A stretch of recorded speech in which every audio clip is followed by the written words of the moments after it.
Hi മക്കളെ, എല്ലാവർക്കും സുഖം തന്നെയല്ലേ? Board examining എത്തിയിരിക്കുവാണ്. ഫിസിക്സിനകത്ത് നിങ്ങളെ ഏറ്റവും കൂടുതൽ കുഴപ്പിക്കുന്ന ചാപ്റ്റർ എന്ന് പറഞ്ഞാൽ നമ്മുടെ സ്വന്തം ഇലക്ട്രിസിറ്റിയാണ്. ആ ഇലക്ട്രിസിറ്റി എന്ന് പറയുന്ന ചാപ്റ്ററിൽ നിന്ന് 2025 ബോർഡ് എക്സാമിന് ചോദിച്ച ഒരു ചോദ്യമാണ് നിങ്ങളിപ്പോൾ സ്ക്രീനിൽ കണ്ടുകൊണ്ടിരിക്കുന്നത്. നമുക്കത് എങ്ങനെ ക്രാക്ക് ചെയ്യാം എന്ന കാര്യം നോക്കാം.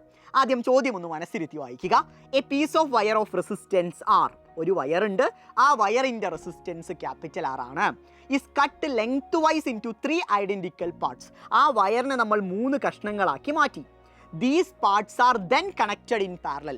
ഈ 3 കഷ്ണങ്ങളെയും നമ്മൾ പാരലലി ആണ് പിന്നീട് കണക്ട് ചെയ്തത്. ആ പറയുന്ന പാരലൽ കണക്ഷൻ്റെ ഇക്വലൻ്റ് റെസിസ്റ്റൻസ് ആർ ഡാഷ് ആണ് എന്ന് വിചാരിച്ചു കഴിഞ്ഞാൽ ആർ ബൈ ആർ ഡാഷ് എത്രയാണ് എന്നതാണ് ചോദ്യം. നമുക്കിതിനെ കൃത്യമായിട്ട് ഡയഗ്രാമാറ്റിക്കലി തന്നെ നമുക്ക് അപ്രോച്ച് ചെയ്യാം. ശ്രദ്ധിക്കണം, ഇതാണ് നമ്മുടെ വയർ എന്ന് വിചാരിക്കുക. ഈ വയറിൻ്റെ റെസിസ്റ്റൻസ് ആണ് ക്യാപിറ്റൽ ആർ എന്ന് പറയുന്നത്. ഈ വയറിനെ നമുക്ക് 3 കഷ്ണങ്ങളാക്കി മാറ്റാം. അങ്ങനെയാണെങ്കിൽ ഒരു കഷ്ണത്തിൻ്റെ റെസിസ്റ്റൻസ് എത്രയായിരിക്കും?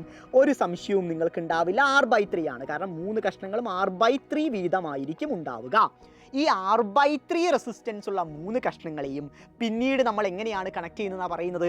യെസ്, പിന്നീട് നമ്മൾ കണക്ട് ചെയ്യുന്നത് പാരലൽ ആയിട്ടാണ്. സോ അതിൻ്റെ എഫക്റ്റീവ് റെസിസ്റ്റൻസ് ആണ് ആർ ഡാഷ്.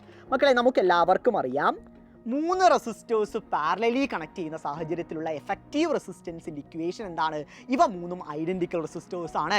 എങ്കിൽ എഫക്റ്റീവ് റെസിസ്റ്റൻസിൻ്റെ ഇക്വേഷൻ, ജനറൽ ഇക്വേഷൻ R/3 ആണ് വരിക. ശരിയല്ലേ? കാരണം ഇവിടെ 3 എണ്ണമേ ഉള്ളൂ. സോ R/3 എന്ന് കൊടുക്കാം. അല്ലെങ്കിൽ നമുക്ക് R/n എന്ന് പറയാം ജനറൽ ഇക്വേഷൻ. ഇവിടെ ഒരെണ്ണത്തിൻ്റെ റെസിസ്റ്റൻസ് എത്രയാണ്? അഥവാ ആറിൻ്റെ സ്ഥാനത്ത് നമുക്ക് എന്താണ് റീപ്ലേസ് ചെയ്യേണ്ടത്? R/3 ആണ് റീപ്ലേസ് ചെയ്യേണ്ടത്. സോ R/3 ഡിവൈഡ് ബൈ, എണ്ണം എത്ര എണ്ണം ഉണ്ട്? 3 എണ്ണമാണുള്ളത്.